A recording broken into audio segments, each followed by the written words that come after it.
Hi, my name's Morgan York, and today we're going to be talking about descriptions in fiction.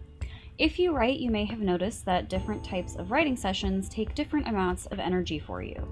For example, dialogue doesn't take up very much of my own energy. It's pretty easy for me to get through a dialogue-heavy scene. But then there are those sections that take a lot out of you. For me, that's descriptions. When I write first drafts, I see everything in my head to the point where it can be overwhelming. I see whatever I need to describe in vivid, sharp detail, and the more intricate that object or setting is, the more energy it will take for me to describe it. It's easy for something like that to make you freeze up. On the other end of the spectrum, some people struggle with filling out descriptions. They can't clearly see the object in their mind, so they don't know how to go about describing it. Regardless of what type of writer you are, it all comes down to overcoming the same issues. Figuring out where to start, what's relevant and what isn't, and how to go about describing the thing. Today, I'm going to give you some ideas for how to improve your description game. Just as a side note, I've called this video Descriptions in Fiction because in my mind it takes different strategies in order to describe something that doesn't exist versus something that is actually real, which is what you'd be describing in a nonfiction piece, for example. But if you find these tips may apply to whatever nonfiction piece you're working on, feel free to try that out and see if it works for you as well. Alright, so today we are going to be writing a description of a giant university library that my characters have been approaching in the last few scenes that I've written.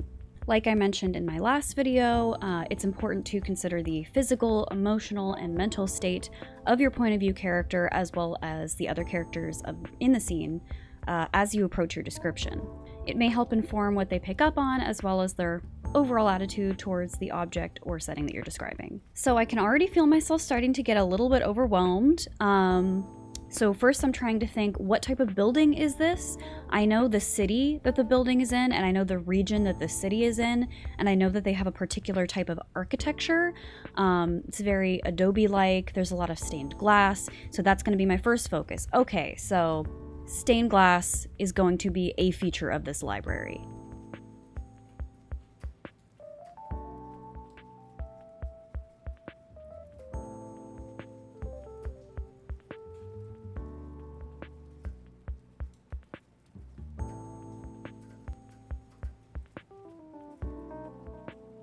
Okay, so I decided to start with something Layla's familiar with. Rain City, again, not the real name. For my works in progress, I always use fake names in these videos.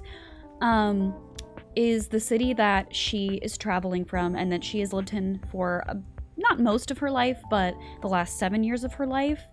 And it's the only city she's lived in, so it's really the only frame of reference she has for what a large library would look like.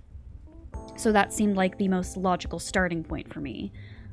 Starting out with what a character's attitude would be, what surprises she might experience upon her first time seeing this impressive library.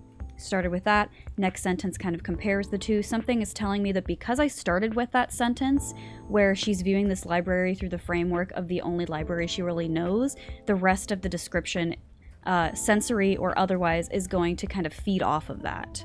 Also, when describing how high up this library goes, I decided to throw in something about the stars. It's a nice little moment to add to the world building a little bit. In this world, the characters tend to see the stars and the moons and stuff like that as deities watching over them, so I try to invoke that sort of thing whenever I can in this book.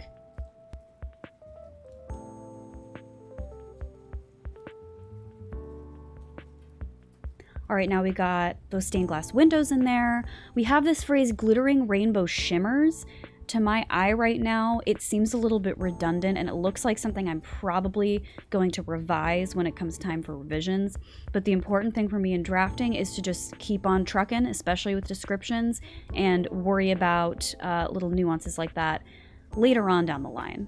Now we've got a lot of visuals going on here. We don't have much in the way of other senses such as touch and smell, especially if you've ever been in a library, you know that smell is super prominent. And now I'm thinking too, this isn't just any old library. Layla's going to continue to compare it to the ones she knows. So what differences in smell could be picked up on there? Now I'm thinking the city she's from is located near the ocean. The city she's in right now is located in a desert, so there's going to be different olfactory situations going on there.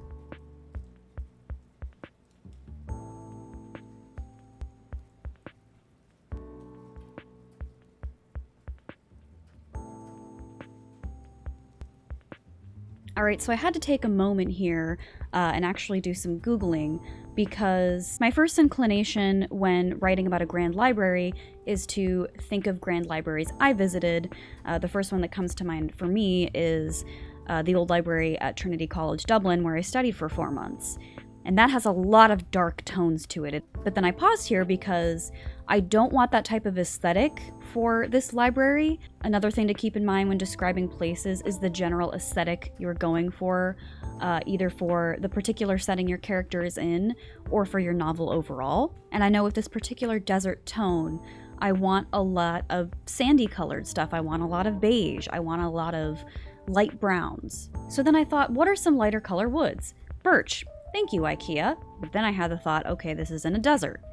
Would a desert library have access to birch wood? So another quick Google showed me that birch trees tend to grow in more temperate climates. Obviously, you're not going to find birch trees natively living in a desert. However, I am comfortable still using birch wood because my thought is that this is a very opulent library. It's in the university, which is kind of the city's centerpiece. This is a big city that likes to invest in cultural touchstones like the university. You can see how much world building goes into describing settings. And so I'm comfortable with the idea that they might have imported birchwood or maybe traded in order to build a library with this sort of look. Also, again, leaving a potential fix for later. Embedded like sticky grain in the birchwood shells. Does that even make sense? I will think about that later.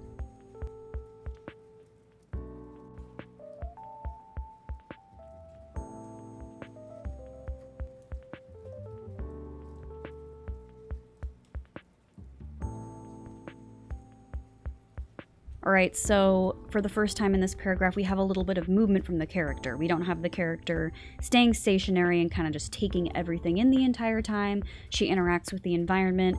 I think that sort of movement is also important for your descriptions so that they don't feel super static and like your character is just kind of spouting out information to you and not doing anything themselves. I'm noticing here that even though I did have her touch something, the sensory detail still focuses on sight rather than touch, so I'm going to insert a little bit more of a touch sort of sensation into that sentence.